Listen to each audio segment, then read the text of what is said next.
Hey, welcome to the Second Stage channel. Today I'm going to be making some side intrusion bars for the roll cage on the drift van. We're also going to add an extra bar for the A-pillar. So it's just more roll cage madness really. Thanks for watching.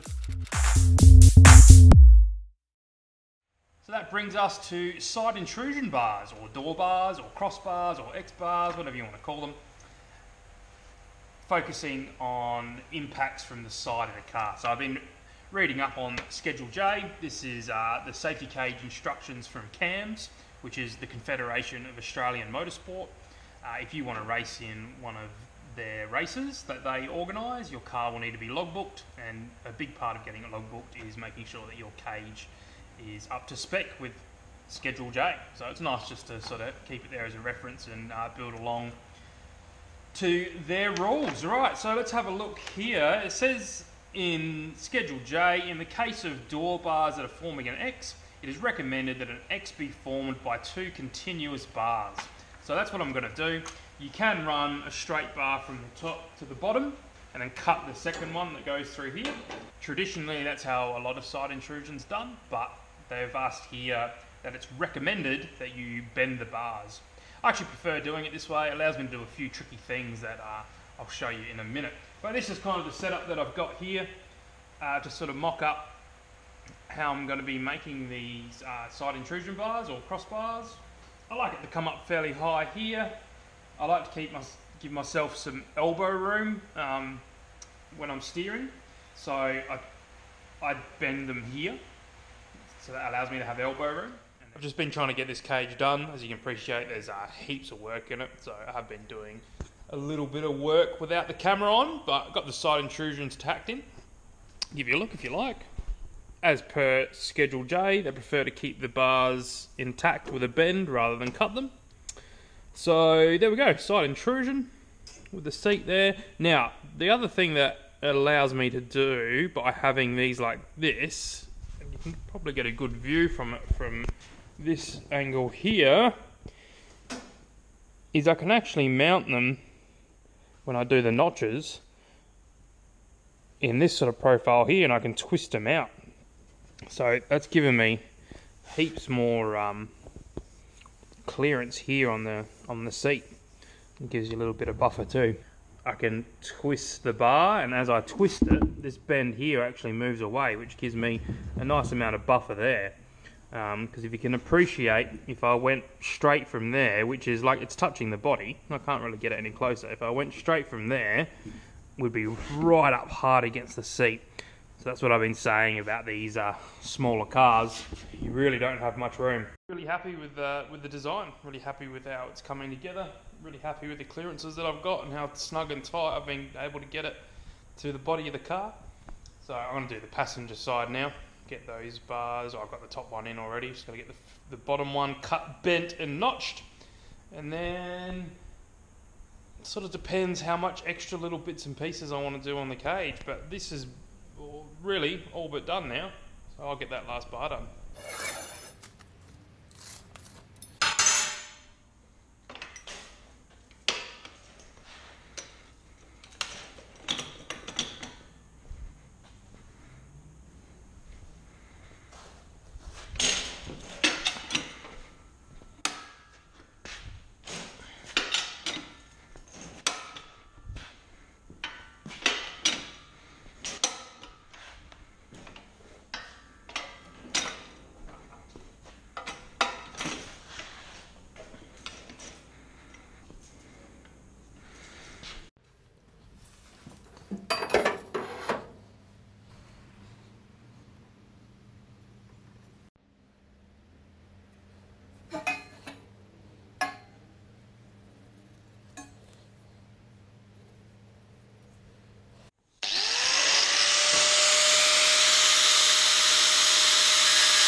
There we go, side intrusion bars tacked in.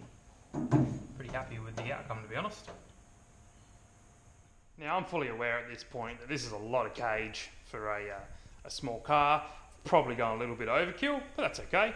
One of those main reasons is I'm going to have other people's kids driving this car, so to be able to make it as safe as possible is paramount. So I understand I've got a lot of steel in here. I understand that it's probably way overkill for a bit of drifting, but we've come this far, so may as well weld in some more bars.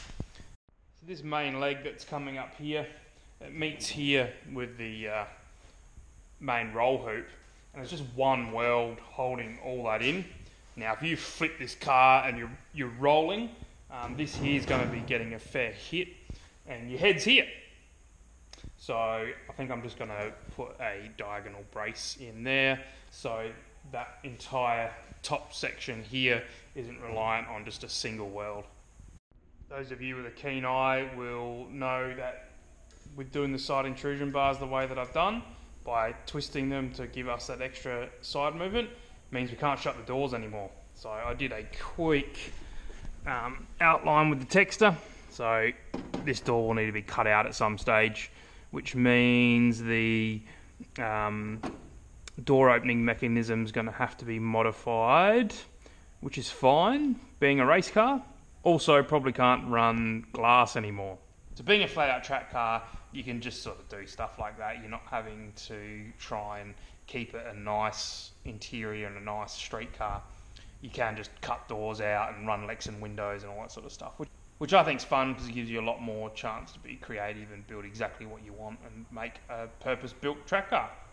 So if you'd spotted that and said, "Hey, Tommy Donkhouse, you can't shut your door no more," you would have been correct. Well done. And if you had an even keener eye, you would have been saying, "Tommy Donkhouse, you cut the bar out that your suspension was mounted to, mate," which is correct, I did. Explaining that that bar there needs to be within 100mm of the mount meant that sidebar came out. So that's another little job. Cut that tube and it's going to sit back in there, which is actually kind of pretty nice because I had a few people just sort of questioning if that single sidebar is going to have enough strength in it for uploads coming this way from the diff just being a single bar. So by having it sitting back here, it's now sending forces more to the main roll hoop and then also to this crossbar, which feeds back down into the chassis. So that top control arm is going to be pressing forces this way now.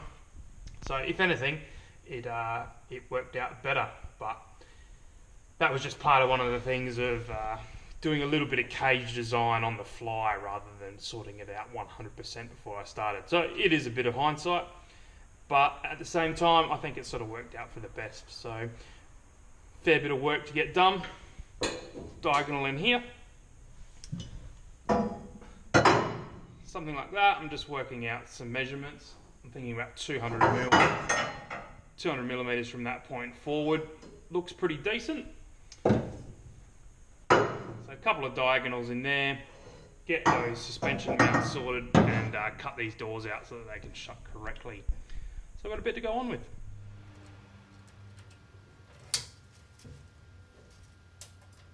So I messed about getting my notches nice. Going to fit in there like that. Now, I've done all the hard work on that one, getting it absolutely spot on. So I can just transfer over the same dimensions to this piece here for the other side. So just a matter now of cleaning that up with a linisher and I'll get the other side made.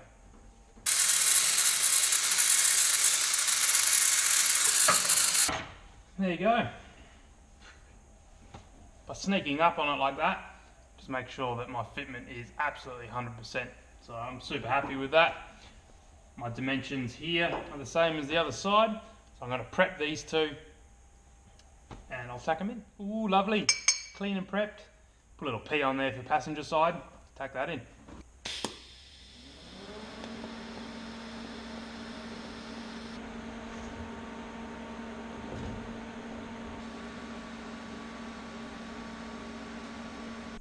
So I'm reasonably happy with where I'm up to with the cage. I thought this was about the extent that I was going to go with it, and that would be enough. But I jumped on a Facebook group that a bunch of guys that build race cars, just to ask a few questions about this front bar. So it's become fairly commonplace these days to not just have this bar here, but you also run a secondary one through. Yes, it needs to be in there because any downward forces on this point here is actually quite detrimental to the driver's face when these bars start to bend and head straight towards your helmet. So I'm going to put another bar in there. While I was on that Facebook page, a gentleman with a keen eye, Dan, saw the floor and he's just like, that's a Corolla, which is pretty impressive because the photo I had didn't really have a lot to go by. And he said with his Corolla he also ran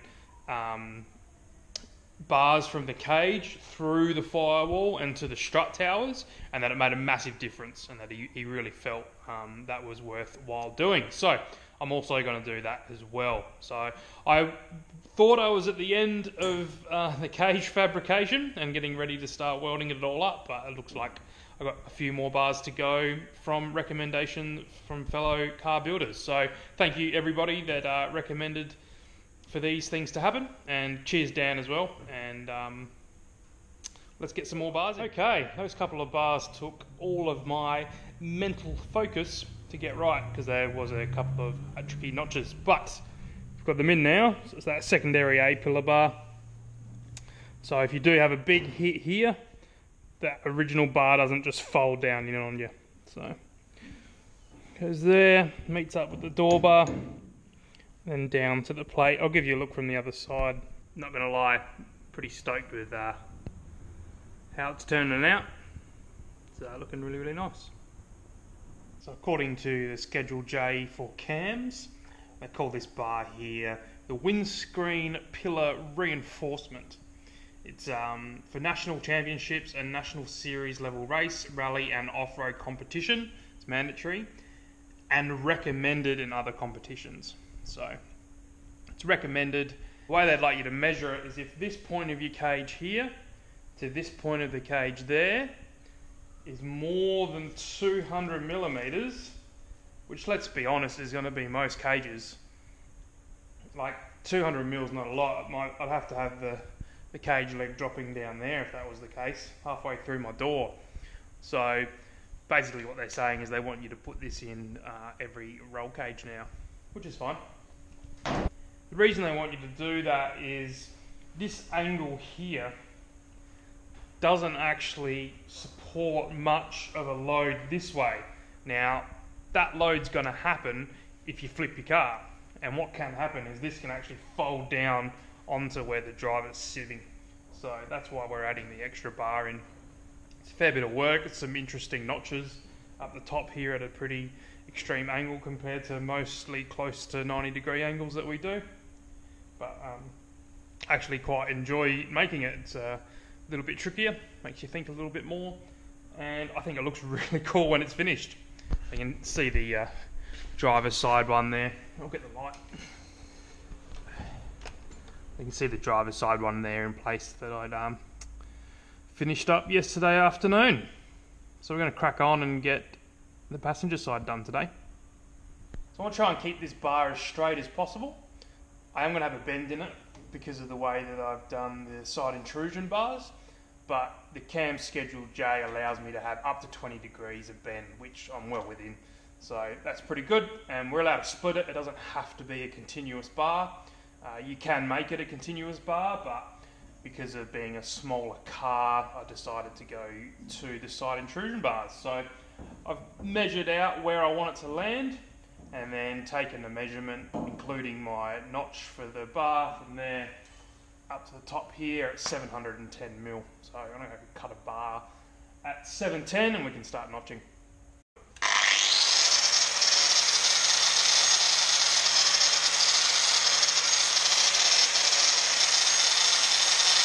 Just marked up the top notch. Oh, top notch, hey! It's not a hard notch, but it's very different to most of the notches that we do in the rest of the cage. It's on quite an angle. So luckily I've done a lot of the working out on the driver's side, and I was able just to take a few measurements and get this one pretty close to begin with. But yeah, as you can see, it's going to be vastly different to how we notch normally. So what I'm going to actually do is leave a fair bit of meat on the cut, and I'm going to sneak up on it with the flat wheel there.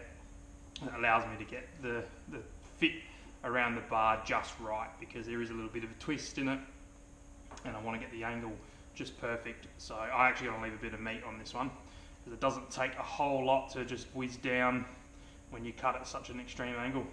I'll cut that and come back. It's much easier to do this inside the car, so I jumped in. As you can see,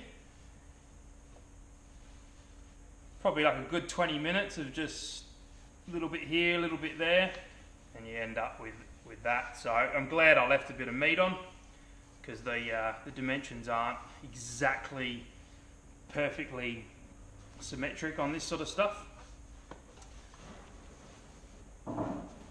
That just fits in there very nicely, like that. I'm pretty happy with that. I'm going to do a couple of tacks and then move on to getting the bottom piece notched in. Now, before I get too excited, once that extra A-pillar brace is up here in the corner, I've got both this top bar here and my crossbar over here joining in that are only tacked in, so I need to get them welded up before I cover them.